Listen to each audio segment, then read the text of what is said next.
Good morning. My name is Rhys and I work for Credas. Credas provide identity verification services in a really simple way. Good news, I'm not going to pitch to you this morning. I'm not giving you a demo. Instead, I want to keep things joined up with the theme of this great event, which is to talk about culture and innovation.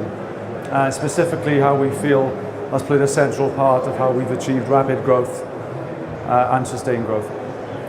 We live in a buzzword era during my career. Couple of disclaimers. I don't claim to be a global expert on innovation or growth. I don't think they exist.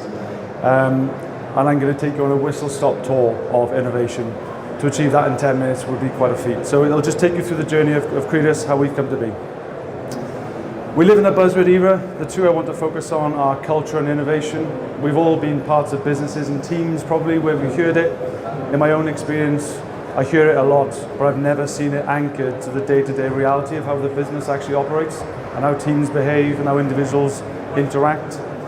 So when you drill down on the words culture and innovation, looking at the English dictionary, culture, the ideas, customs, social behavior of a particular people or society. Nice and simple. Innovation, a new method, idea, or product. Great. It's nice and simple, but what does it really mean? In our world, it's how we turn ideas into reality, quickly, accurately, and sustainably. I want those thoughts to linger in your brains a little bit as we move through. On the screen is a technical representation of potentially the most widely accepted image of growth, the humble tree. A tree, like a business or people or teams or sport, needs certain conditions for sustained growth. And the framework needs to be in place for that to continually happen. Innovation can't be a part-time thing, neither can culture. It comes from the ground up. So, like a tree, you need a strong root system. In a business sense, you need strong foundations. So you're not revisiting every 6 months once you taste success. So what are these? In our experience, or in my experience in particular, you need real clarity over what problem you're solving. It's the problem-solution paradigm. I've seen a lot of solutions created to problems that don't exist. What was our problem? We came from recruitment, so the particular issue to solve was how can we onboard thousands of clients for one of our clients in a faster, quicker, more sustainable way that de-risks our client. There was no use of technology per se. There was triple data entry, mistakes, very costly. So once we had clarity over that particular problem, how do we solve it? Another buzzword. We're all people, obviously, but we always hear the magic happens from people. But what does that really mean again? So once we had clarity over what problem needed to be solved, you need suitably skilled, motivated staff to come and solve that problem.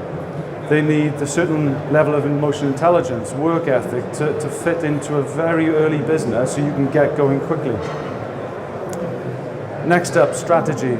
A simple analogy here. Strategy is another buzzword that I hear a lot of. Some people think it's a 70-page document. Some people think it's something else, a business plan.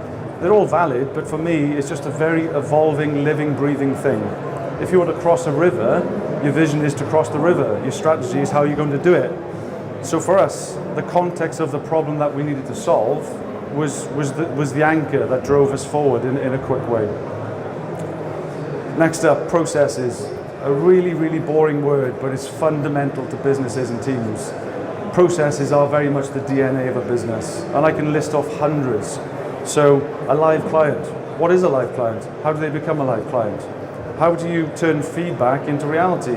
Agile, another buzzword. What's your change management process? How can we take feedback from a client very quickly and turn that into reality? Quickly, accurately, sustainably. Hopefully you're starting to see a theme here. We can't solve the problem and then throw away the tech work in a month's time. It needs to be sustainable as well as fast. Technology. This great event, we all love technology. Unfortunately, by itself, it achieves very little. Context, again, of the problem you're solving. The skill sets of the people that need that technology, the relevance. As a person who's been a CTO on several occasions, my pet hate was you ask the guys to do an oil change on a car, and within 2 weeks you found out they've rewired the whole thing. So what problem needs solving? That anchors to the process, which is an agile framework. Has the feedback been captured properly so you understand the requirements, so suitably skilled dev teams can turn it around and deploy it very quickly. If you don't have those things joined up, you'll miss your window and your commercial opportunity is gone. Agility. Agility and agile, massively misunderstood in my own opinion as well, my own humble opinion. It's about feedback. It's not about combining Scrum and Waterfall in a 70-page document. It's the mindset of the team and the business to receive feedback from the client and turn that around very quickly. So you add value to that client, you've maintained your tech stack, you don't incur technical debt, and you still keep moving forward whilst pivoting. And that's where strategy evolves and flows through all of this, because our strategy from month one of the business is different now, but that's okay. As long as you know where you're heading, you've got half a chance.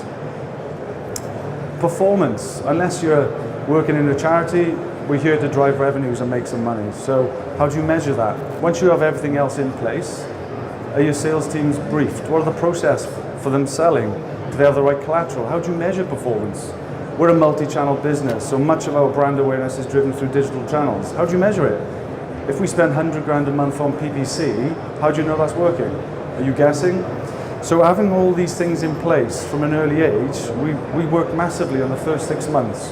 I was personally under a lot of shareholder pressure to go out and make some money, but you need strong foundations like a tree to have strong root systems so you continually thrive through different conditions. Culture. Once the foundations are strong, my personal view is what really takes you to the next level and increases your chance of success is combining culture with strategy.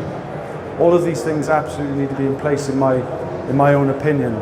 But if you get the culture right, you have commercial clarity over what you're aiming for, and your people are empowered to do what they need to do and still learn and thrive like a tree, you're on your way. That was a very quick whistle-stop tour of innovation and growth and how Credas has put this at the heart of our culture, which is why we've achieved rapid growth. In terms of where we're based and our product, if you'd like to see more, we're based on stand E18. We're a very friendly bunch, so come over and have a chat. If you want to see a demo, just ask.